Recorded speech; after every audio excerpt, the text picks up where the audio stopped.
I want you to imagine that you've been beaten in a deliberate, deadly attack, and that your arm and jaw have been badly broken. And as a feeble young woman, you're paralyzed with the pain and you collapse, only to be savagely stamped upon by two grown men, breaking the bones in your hip. Despite the warmth of your blood trickling down your face, you are cold, so cold with fear, and your hope is as broken as your bones. Can you imagine that? Can you imagine that for you, or your daughter, your sister, or even your own mother? Can you imagine that? Well, that was me in 1991, left for dead, broken and bruised in the United Kingdom. Now I stand here in 2021, disowned by my family, without fear, without hatred or anger, healed, and very determined to make a change. I am Nina Aouilk. I was born and raised in the United Kingdom, and I survived and escaped an honor killing at the age of 21. At 17, I had had an arranged marriage. I suffered from mental abuse, physical abuse, and sexual abuse. And at the age of 21, I escaped back to my parents, only to be met with furious fists as I had dishonored my father and family. I had left an arranged marriage and brought shame.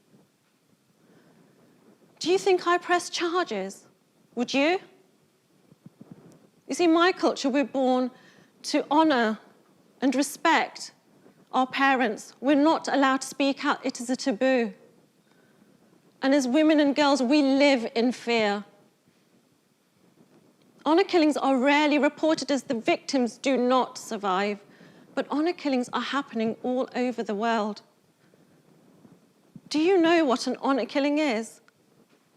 It is when a girl or a woman is killed, and it may be simply that she was born a girl, or that she brought shame upon her family.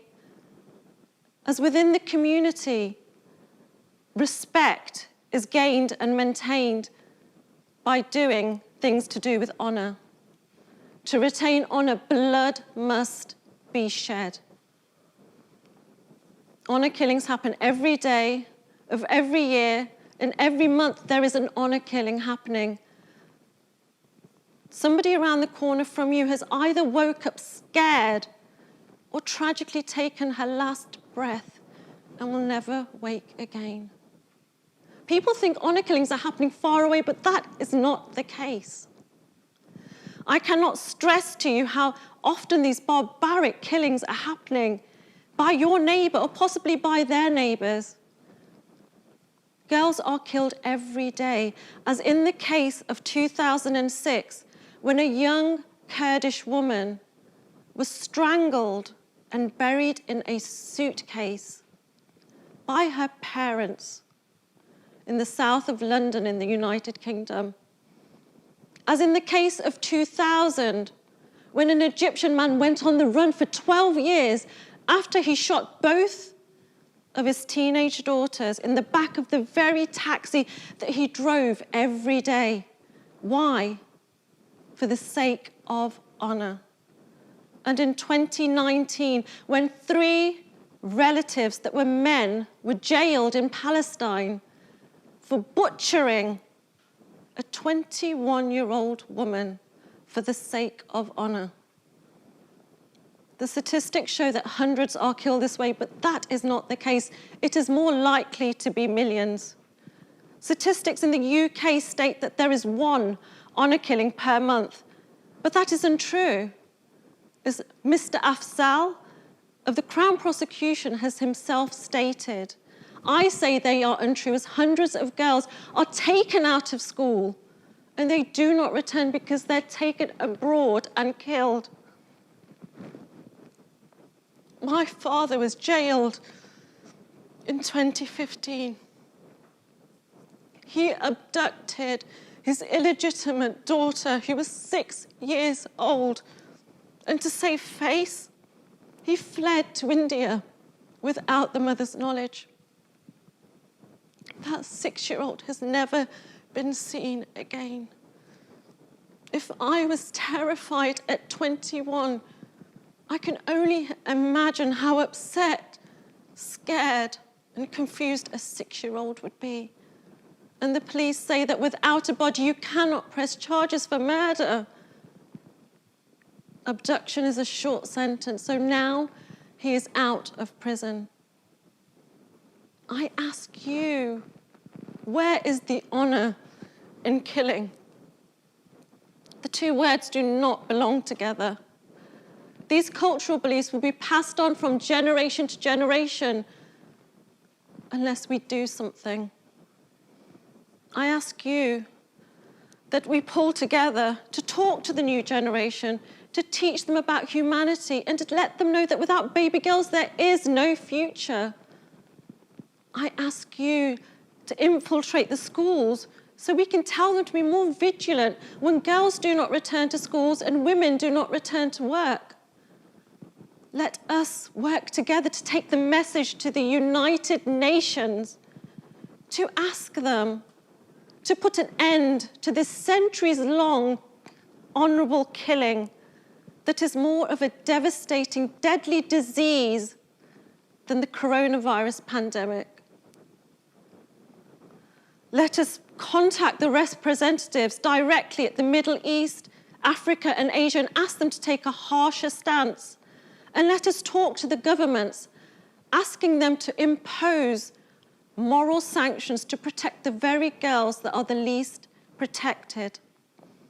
And let us, together, support the victims to give them strength to speak out, taking away that power from the very people that kill, threaten, and control in the communities.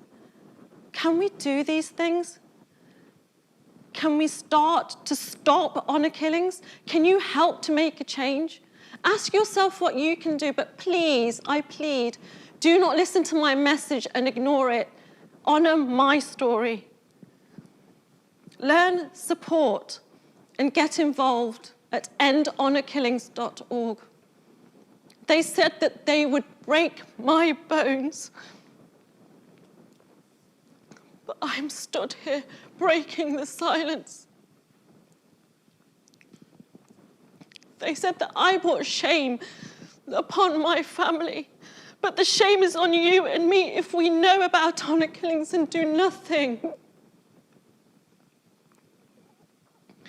They said that they would carry out an honor killing, but I stand here for all of those women and girls that have been killed. I am but a one woman, brave enough to speak out. And for those of you that have survived, I ask you to stand beside me and stop the stigma.